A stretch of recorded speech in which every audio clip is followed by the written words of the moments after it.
Monday night. It's not usually our Thursday night slot, but we had to get in the NBA play-in matchups, and we are going to be talking a lot about the play-in matchups. I think this play-in has more of it's got some juggernauts in it. People that you normally wouldn't see in the play-in are playing in these matchups, and we had to get the content out to you guys to see how it's all going to shape out. So I'm going to ask the fellas, starting with the West, because we all agree this was a little bit more compelling with LeBron and Steph leading the charge. What they have in terms of 7 and 8, 9 and 10 matchups, and who can they see, maybe getting on a hot streak and winning 2 games, or just, with the 7 and 8 doing what they're supposed to do. And I'm going to start with you, P. Bush. What do you see these play-in matchups in the West going? First of all, I got to shout out Adam Silver real quick, because this is a genius idea. I think that for about, I forget how many years David Stern was there. It might have been around 30, but I feel like there was just minimal changes. Really, the only big changes that you saw was free agency and flopping. I feel like those are the 2 things that David Stern brought to the table. Not that he expanded the game internationally, but that was likely on the back of the players. But Adam Silver is legitimately taking some risks. And I think the bubble paved a great way for this. So, look, man, we got a mini March Madness in the NBA. I think, that's a proper name for it. It's going to be a hell of a couple games. But, Sean, like you said, dude, the West is way more compelling. Who would have thought that, the 2016 NBA Finals matchup would be playing in a play-in game, man? LeBron versus Steph Curry. I would have never guessed that in a million years, but we all know why they're both there. Injuries across the board. Klay Thompson being out for the year, obviously. Not that he's the biggest impact, but James Wiseman has been hurt in and out. They just haven't been able to get consistent ball out of anyone really outside of Curry, who's, in my opinion, actually having his best season of his career right now. I don't think you can really debate that. I mean, he's obviously had other good years, and then we know the Lakers, man. AD and LeBron, the definition of load management around their injuries, rightfully so. They can, steal a quick game out of Curry right here, and I got to pick him, man. I mean, I don't see Curry. Yeah, he's probably going to pop off for 40. I think we can all agree that he's going to try and put the team on his back.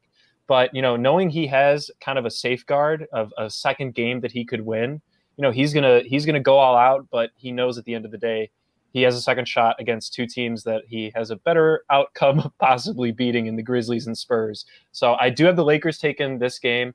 I think that they'll just force anybody besides Steph Curry to score the ball, and we know how inconsistent that could be. So, Zoo, I'm guessing you agree with me on that game.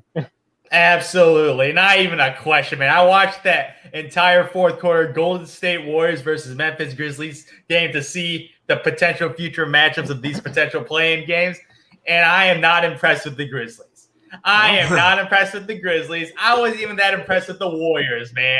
The Warriors did not look that good outside of Steph Curry, who had an off game in the first 3 quarters with Dylan Brooks actually playing some pretty physical defense. Yeah, he fouled out, I think. Yeah, he fouled out. The minute he fouled out, the Grizzlies lost because they lost their best perimeter defender. And Steph Curry against these bigger guards that you have to put these bigger guards on to try to slow them down a little. And then the minute he got off, boom, Steph Curry went off. But the Lakers, they got some big wings. You can have Kentavious Caldwell-Pope on him.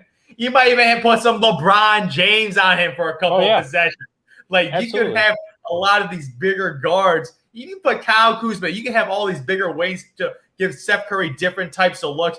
Don't give a small little point guard guarding Steph Curry to slow him down. So the Lakers defense, top 5 defense, and all you got to do is narrow down on one player, because Steph Curry doesn't got a sidekick. Andrew Wiggins ain't no sidekick, man. Like Andrew Wiggins, Kelly Oubre Jr. Oh, this roster. This is an MVP type story, season. Zoo. Yeah, this is a side story. Yeah, this is an MVP caliber season that Steph Curry has done because he pulled a bunch of garbage to the 8th seed. Like legit, this roster technically is better than last year's roster by a little. You get a little Kelly Oubre in there, but if you look at the overall roster, it's pretty similar than last year. And you know what happened last year? They got the number 2 overall pick, man. They were a bottom 3 team without Steph Curry and Klay Thompson. This year with Steph Curry back, he put on an absolute beautiful performance this season. Oh, yeah. I'm hoping he makes the playoffs because I want to see Steph Curry in the playoffs putting on a one-man Iverson show, man. He hasn't had that responsibility in a long time to pretty much put up 30 to 30 shot attempts a game. He's going to have the green light to do that. So, obviously, the Lakers, they're going to be taking care of business, man. LeBron and AD, they're both back, man. You see they got their chemistry, man. They got 2 games under their belt. I feel good about that. LeBron tweaked the ankle again, but it's one of those little tweaks that doesn't affect him at all. So, LeBron and AD going to take care of business. This is a game 7 pretty much because pretty much single elimination game. LeBron don't lose game 7s. He just doesn't lose game 7s. And you got AD. Come on now. Yep. I mean, with them both coming back healthy, I don't think you can write them off. And even if they were to lose to the Warriors, like let's say, it's very possible that Curry pops off and beats them. I mean, he could go for a 50-piece, yeah. Exactly. It's possible. I'd say it's the most possible upset that is out there in this play-in game. I know that it's kind of from the Spurs to the Lakers is a huge jump in talent and coaching. I shouldn't say coaching because Popovich is a great coach, but it's such a wide range of talent in the West. Going from 7 to 10. But looking at that 9-10 game, man, the Grizzlies Spurs. The Spurs, man, they're in a transition year. DeRozan's really the only reason that they're even relevant. I'm kind of pissed that the Pelicans didn't make it, man. I mean, that's really embarrassing. They're 2 young all-stars, and they can't be an old, creaky San Antonio Spurs team transitioning from the Popovich era, Tim Duncan era, to the DeRozan era. Right. Stop. Like what's going on? And I would have loved to have seen Grizzlies Pelicans, man. That would have been a great matchup to watch. Ja, 1 versus 2. They got Triple J back, man. He's playing pretty well right now. But look, I got the Grizzlies pretty much. I don't want to say stomping the Spurs, but I think they'll hand them a pretty hefty loss. And that right now puts the Lakers in automatically from what Zoo, you and I were saying. That puts them in at the against the Suns. That'll be interesting. And then I got the Grizzlies going up to play the Warriors, man. So this is the game where I got an upset, man. I got the Grizzlies knocking off the Warriors, and I'm trying to say this without Zoo. Did you not watch the game the past weekend? It's one game. Another game can change, man. That's all that matters. The Grizzlies are a young team that doesn't know how to close games yet. Sure, that's they fine. do not know how to close games and Ja Morant, his jump shot is still not there yet. He's still he's not a good shooter. Still second year. He's good at everything, but he's just not a good shooter yet. And in these playoff type situations, the paint's going to be harder to get to. So you got to be able to hit perimeter jump shots. And I don't know, Ja Morant. Clearly not, because Jonas dropped like 30 and 16 on them. So he's going to dominate the Warriors down low, man. And I know you hate big men. That's fine. I don't give a damn, because that's the team that's in front of Steph Curry. If he were to lose against the Lakers and the Grizzlies win, that's who he's going to have to play up against. That's one of the best defensive teams in the league. They like to get up and run. They're in your face. If Dillon Brooks does not foul out this game, it's going to be a way different outcome, man. And you want to know what, Zoo? They saw what they're going to have to play against. They saw pretty much everything that they can put out there, because it's really just Steph Curry. They know all of what the Warriors can do, and it's really all on his back. So if you can force him to, take some bad shots, and I know he takes bad shots all the time and they go in, according to your average NBA casual, they're a bad shot, but for him, it's not. But look, man, I think that Valanciunas is going to cause problems. I just don't believe in any secondary, quote unquote, secondary options that the Warriors have. And I just think that the Grizzlies are an overall more balanced team. That's fine, because Curry showed him he had to pop off in that game. He dropped 46 in that game. So you think he's going to drop 46 again? If he takes 35 shots. Yeah, if he takes 30 plus shots, man, he's getting 40. Especially after trying to beat the Lakers in the game right before it. Yeah. The Grizzlies are going to have more energy. They're playing against a slower team in the first game in the Spurs than the Warriors are playing against the Lakers. The Warriors are going to be a lot more tired, in my opinion, than the Grizzlies will be. So I think of all the upsets, this one's going to be the one that I could see happening, just because I'd love to see, man, the new blood versus the OG in Steph Curry versus Ja Morant, man. It's a great matchup in itself. I think Ja will step up to the plate, Zoo. I think he's going to have a nice 20-10 game, and he's going to pull it out, man. he's going to pull it out. Nah, man. I have zero faith. I'm having deja vu from last year, man. Play-in tournament opportunity to get the 8th seed, and they're going to lose to the better shooting point guard, a.k.a. last year in Dame Dollar, this year in Steph Curry. At least the Blazers had other options, man. The Warriors have literally nobody. Nobody. I don't give a damn. I watch the Grizzlies offense, man. You know what they do? Valanciunas is going to be their leading scorer every single one of these games. If Jonas Valanciunas is your go-to guy in the fourth quarter, you're not going to win that many games. He's a nice player. He's a double-double machine, 17 and 12. He's a big fella. He's going to dominate the paint because the Warriors, without James Wiseman, they don't have like a true center to play defense, and obviously the rim protection on the Warriors not there at all. So he's going to be able to dominate the paint. But looking at that Grizzlies team, they got no perimeter like guys that could get it done from the perimeter. Like, you don't like Grayson Allen? Oh my Lord, Kyle Anderson's your small forward. Nah, Dylan Brooks is a nice little role player, man. He can play defense, hit an open three. But as your primary wing scorers is Brooks and Anderson? Their lack of Triple J. He can be irrelevant, man. He's a nice rim protecting big that can hit a three. Like on offense, do you know what I see, man? He's irrelevant on offense, man. I forget he's in the game sometimes. He pulls a Lowry market and disappears from the game, man. That's what he does. Almost all year, bro. What are you talking about? Get out of here. Jaren Jackson shooting that little funny-looking three ball. Like, it actually goes in sometimes, but he's just a chucker for threes on offense, man. Defensively, he's a monster, but offensively, he's an irrelevant basketball player, especially in the playoffs. So I'm saying, Ja Morant needs to go off. He needs to dominate the game. Because from a wing position, they got nobody. Kyle Anderson. You believe in Kyle Anderson? I have zero faith in Kyle Anderson. I believe in as their primary wing scorers. I believe in their team chemistry and overall more than I do the Warriors coming off of an already high-intensive game. I mean, these are one-and-done eliminations. It's very high-intensive, and I think that the Grizzlies are coming off just in a way better situation, beating the Spurs in my situation, than the Warriors are losing to the Lakers. I think that's look, man, he doesn't like losing to LeBron, Steph Curry. I think we can all agree to that. You know, they get along, but on the court, man, like they're going at each other's throats at the end of the day. That's going to take a lot out on Curry if he's going to have to go back-to-back 45-point games to win, because that's really what it took to beat the Grizzlies. I mean, he had to absolutely pop off to beat him, and he's going to have to do that to try and beat the Lakers. So, look, man, 2 games in a row of him doing that. I know he's done it a couple times this year, but like you said, man, when no one else is helping him, I mean, Wiggins is going to have to at least give him 25. 20 points. He's going to have to at least give him 25. And that's really their only option of making it into the playoffs, I think, is into the top 8, is if he has, a solid Robin game. He needs to have a nice little Robin game, not be inconsistent, and have an efficient game. He can't be dropping 25 on 40% shooting. He needs to be taking good shots in order for them to win. Well, look, it comes down to defense, Zoo. I know you hate defense, but it ends up being a difference maker in some games, man. And that's why I'm taking the upset, man. Taking the upset. It's going to be a close one, though.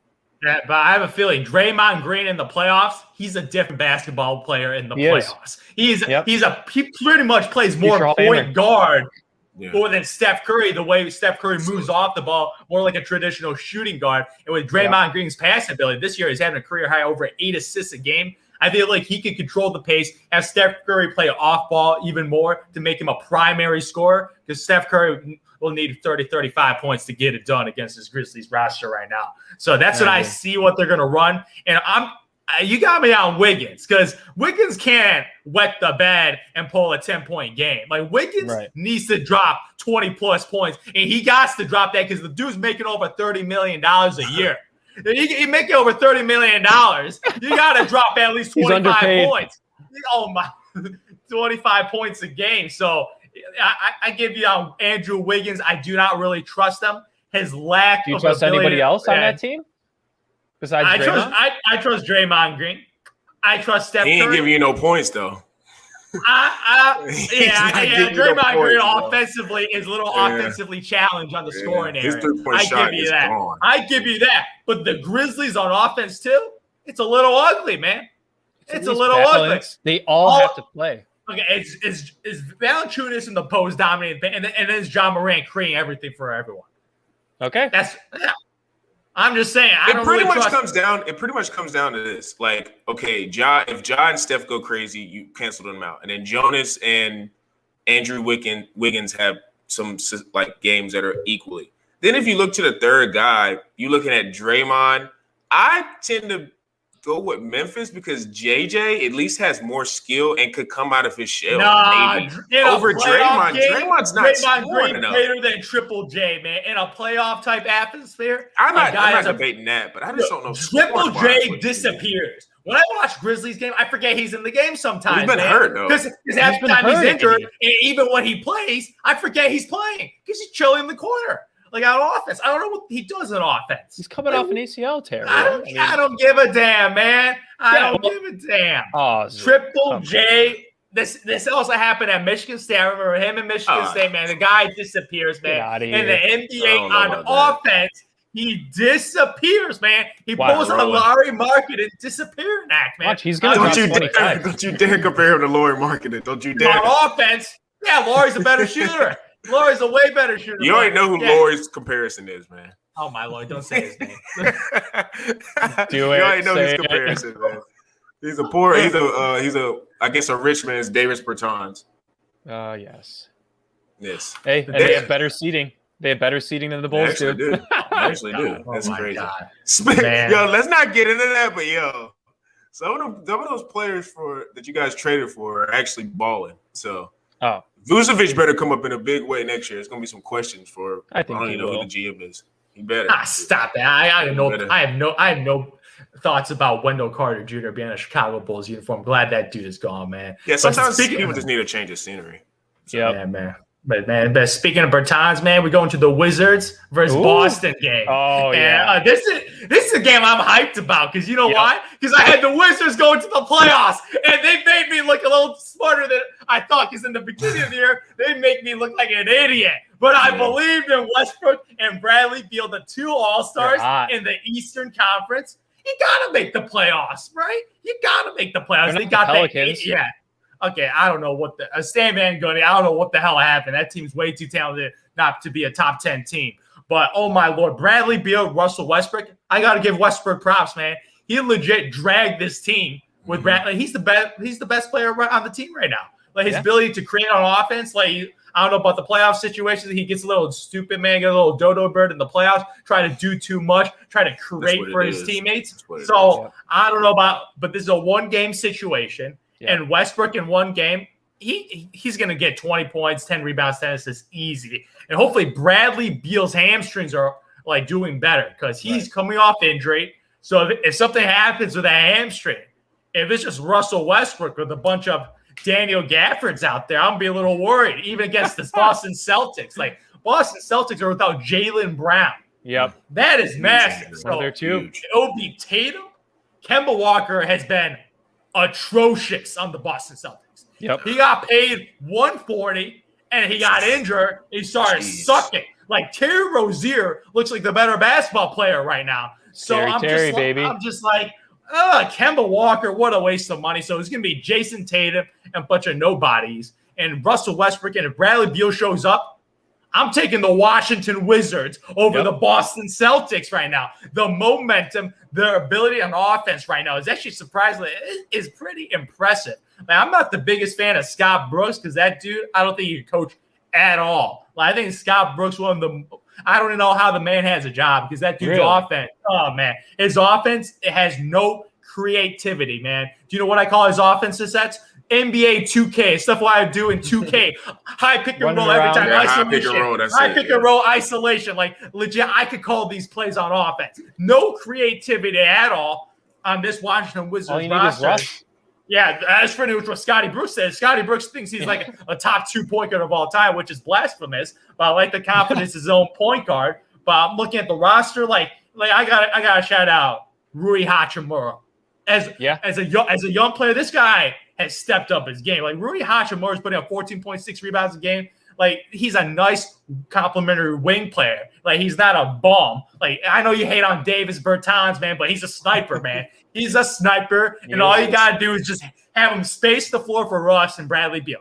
He got one job. He doesn't even need to play with that much defense, man, because he gotta have to win by outscoring you. So Davis Bertans is camping your corner. So you're looking at this roster, like even I got to shout out Daniel Gafford. Robin Lopez is a nice traditional center. Rolo. Yeah, he got a little. I even like his ugly looking jump hook, man. His little jump hook actually sometimes goes in. So after that, nobody else matters. So you got a couple of nice bigs, the 2 stars from Russ and Beal. And I think they'll get it done against the Celtics team that is reeling right now.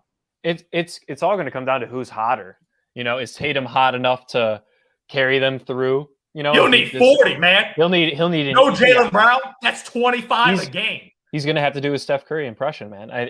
This team is now all on his back. I don't think Kemba's going to step up, man. He really hasn't since he's been there.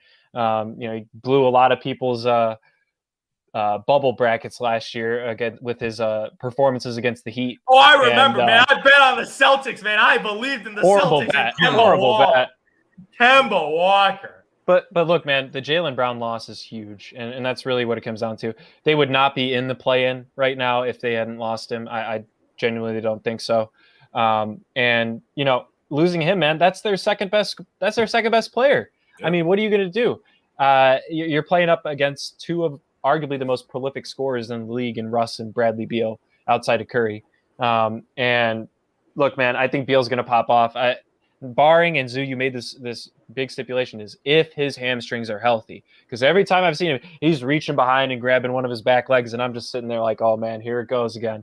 But look, they're one of the hottest teams in the last 10 games. I mean, they are flying right now. I thought they were going to be a 9 or 10. Somehow they sneak into the 8 to the point where they don't even have to play to win 2 games to get in. All they got to do is beat the Celtics, and I got them too, Zoo. I got the Wizards going through. I think that, the Jaylen Brown loss counterbalances it out, but I trust 2 All-Stars versus Tatum and a scrub in Kemba Walker. Hate to call him a scrub, but it is a fact of how he's playing right now.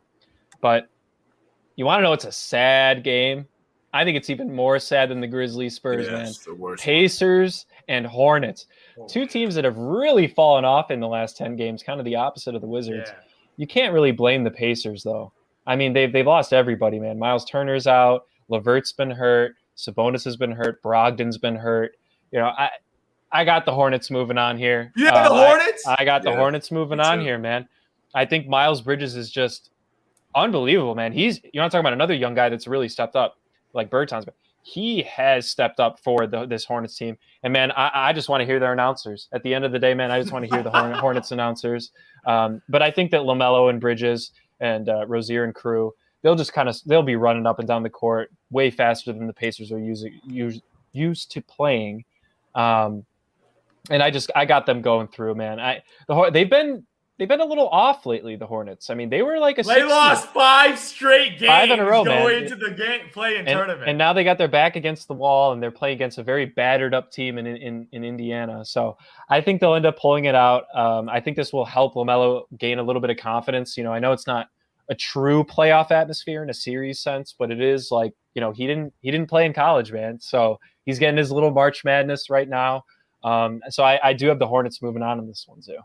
Wow. Don't tell me you got the Pacers. I got the Indiana Pacers, man. Oh, my God. I got the Indiana Pacers. Also, the Charlotte Hornets, they're just not a good basketball team, man. They're not a good basketball team. Like LaMelo Ball, Rookie of the Year, in my opinion. Like that, they got some nice young talent. Yep. But do you know what young talent does? They don't close games, man. They make mistakes. They're a bunch of noobs out there. They're just playing based off athleticism and talent right now. Like they have a nice young core right now that's building that I think technically is ahead of schedule. When they were at the 7-8 seed, I was like, God damn, the Charlotte Hornets in the playoffs and my Chicago Bulls sitting at home right now, embarrassing. But so when they started losing all those games, regressing back to the mean, I'm like, okay, that makes a little more sense having them as a 10th seed. But I'm talking about this Pacer team is just a more talented team. Like Domantas Sabonis was an all-star. Yeah, like I think he's a legit post player, and pretty much in playoff basketball, pace slows down. So big men matter a little more than a regular season. So Sabonis is obviously the best player. Karis LeVert, nice young player. I still don't know why the Rockets traded Karis LeVert. I know. For Victor Oladipo, who didn't even want to be there. So they flipped him for Kelly Olynyk. Yeah, Kelly Olynyk. What the hell was the GM smoking in the Rockets, man? Should be fired tanking. for That's that. what he was doing. No, you can tank with having a Ben Simmons on your roster and say you get Karis LeVert and you flip him for Worst nothing. Decision. So I don't know what they were doing.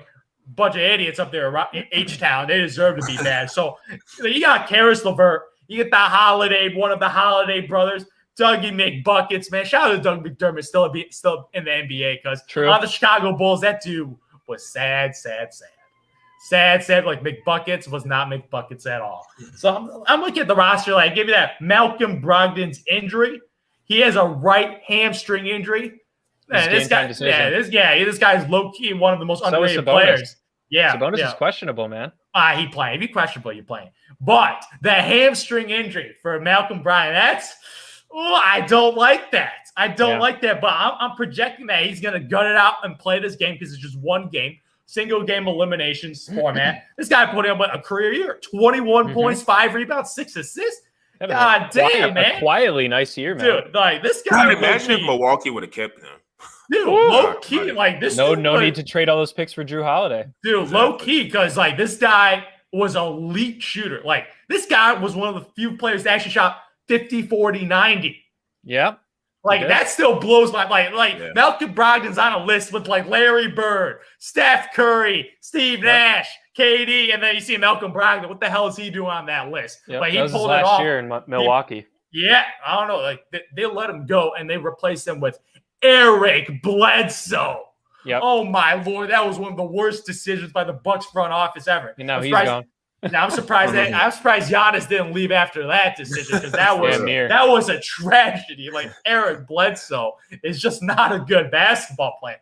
So Malcolm Brogdon, like this guy putting up a career year. I'm just looking at the talent roster. If their talent is all playing with Karis LeVert, you got multiple 20-point scorers on this roster.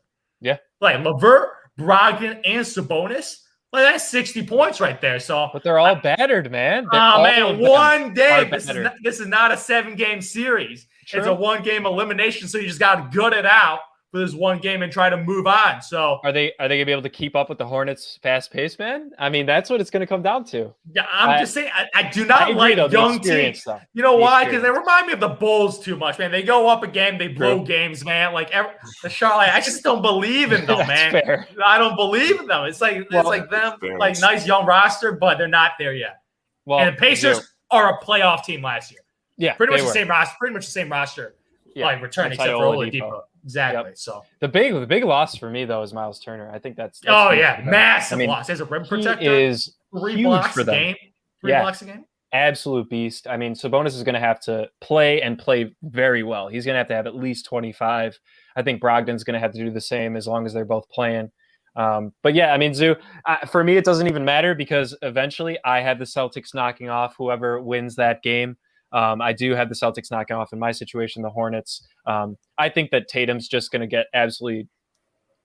I think he's going to lose some confidence after losing to that Wizards team and just kind of down about losing Jaylen Brown and all that. So I think he's going to come out and he's going to have his superstar game because at the end of the day, you're all about those superstars, Zoo, superstar wing players at that. Mm-hmm. And if they're playing either the Pacers or the Hornets, I'm taking the superstar of who's the best player on the court. And Tatum is across all 3 of those teams, Celtics, Pacers, and Hornets. He's the best player. So he might not even have to put up 40 that game. I think he could put up a cool 30 to 35-ish, and they'd be totally fine. So I got the Celtics in, and I got the Wizards in, man. Those are my 2 Eastern Conference teams. So, but I got the Wizards at the 7, and I got Jason Tatum versus the Philadelphia 76ers. That should be interesting, man. That's going to be tough. Damn, I feel so bad for the Celtics. Without Jaylen Brown, the roster just doesn't look that good. Yeah, like you got Tatum and a bunch of nobodies, man. I'm sorry, Kemba's part of the nobody crowd. Hey, now, they got the quote unquote the draft picks. Remember, and you know what's hilarious about the whole Celtics thing with just their regime, what they've done the last couple of years. Remember when they made that heist of a trade with the Nets Yeah, and I think they traded like KG and who else, Paul Pierce at the end and got those draft picks. And it's like now, and we don't know what Brooklyn's going to do. But it's just now, I don't even know how many years ago that was, 4 or 5 years later. Yeah. It is an entire 180 in terms of where the franchise is going. It's crazy. Brooklyn pulled a freaking 360, man. All they needed was some cash and being in a big city. No, and they made some smooth maneuvers. Like they were able to leverage a bunch of a late pick to get D'Angelo Russell as an asset. They drafted Caris LeVert, got a bunch of young talent like Joe Harris. You're right. Like they made some smart maneuvers, and they were all late picks too. Like all these picks, like Jared Allen, he was a nice young player. Like all these picks were like super late picks because they didn't own any of their high first round picks. They shipped them all to the Boston Celtics. And the funny part is, the Celtics hit. You hit on Jason Tatum. You hit on Jaylen Brown. These are top 3 picks. These guys are all all-stars, and you got these 2-wing all-stars, and you're an 8th seed right now. So it's just like to the Heat. Yeah, they did. They should have made. And then they get injured. Yeah. I don't know. I just felt like their team really messed up with the Al Horford. That was a big one. Al Horford, and Kemba. And then he went and signed with the 76ers for that huge deal. Then he got traded again. It's just like, I don't know. I'm going to be interested to see and just watch the whole storyline of Tatum because I think they got this year. I feel like maybe is a wash because Brown got hurt. But if they don't get stuff cracking, he's going to be that, every summer there's a superstar that's disgruntled. He's going to be next. Yeah. And to me, he just doesn't even like come to the Bulls. He did, that could be interesting. Like if I had to pick 2, if like I could place down odds right now, like where he would go next, it'd be the Bulls or the Lakers. One of those 2. I would put money down on either one. That'd be fine. That would be beautiful. Because I need a small forward right now. I need a small forward on my team right now. I could get buckets, but I'm picking the Indiana Pacers to upset the Celtics. Yep. Are you really? Yes, I am. I had the Indiana Pacers before the season making the playoffs, and I'm keeping that pick. Wow. This Celtics roster. I'm keeping it. This Celtics roster, I just don't like it at all. Like the talent level is so depleted. And I think this Indiana Pacers team, if they all go, I don't care if they're 75, 80%, I think they're the more talented team than the Boston Celtics without Jaylen Brown. Mm-hmm. Yeah. Brogdon, but LeVert is the bonus. You're making the Grizzlies argument that I just made against the Warriors. That's literally what you just said. The difference is no. Steph Curry is in a tier 1. Tatum is tier 2. Sure, that's fine, but at least Tatum has a little bit of help. Just enough. He's got better help than the Warriors have. I don't even know about that. Like Kemba Walker or Wiggins, I'm taking Andrew Wiggins. Stop. Kemba's hurt, but come on, man.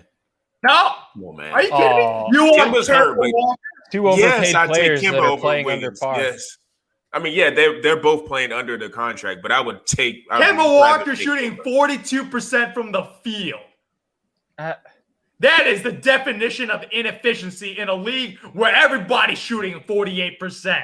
Like everybody's shooting high efficient, especially this year where offense has a massive inflation because of the lack of defense. And in this season, 42% from the field.